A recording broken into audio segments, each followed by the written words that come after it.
Renewable energy is all the rage, and why not make the most out of the Earth's natural resources?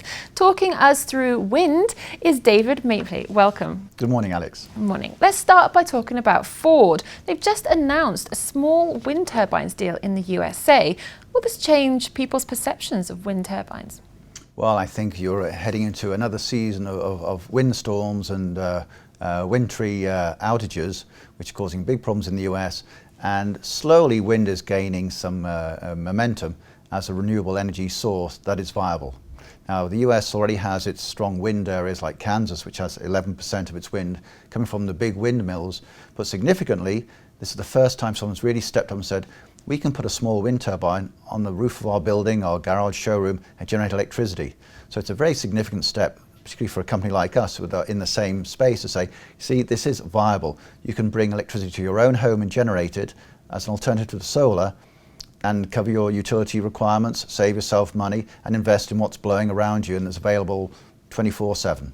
And City Windmills has just launched its own small wind turbine. Will you compete? Absolutely.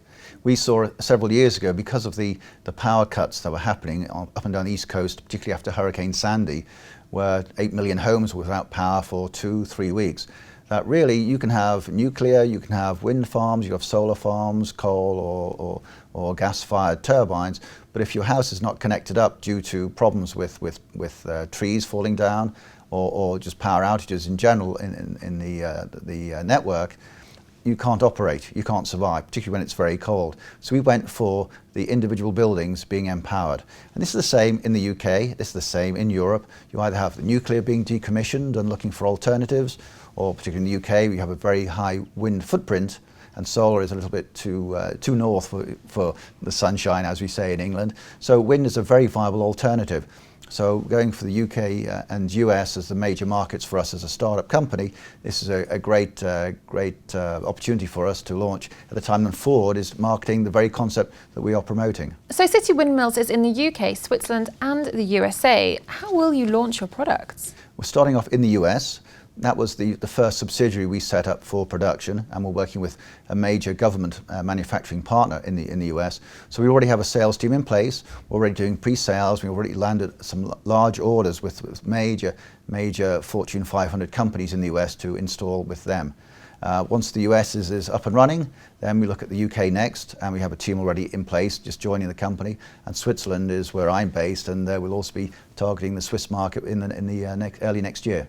City Windmills is listed in the UK, so where are you starting a crowdfunding programme next week? What will you be using the funds for?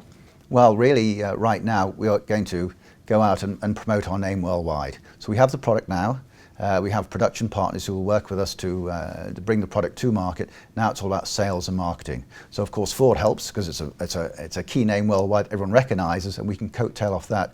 But we're using the funds primarily to now hit the market between the UK, Switzerland and the US. So by next year, by the end of next year, we'll have production running in all 3 countries and our name will be out there. So crowdfunding helps us raise a bit of money, but also puts our name out there to the investment community, who will hopefully be our new customers.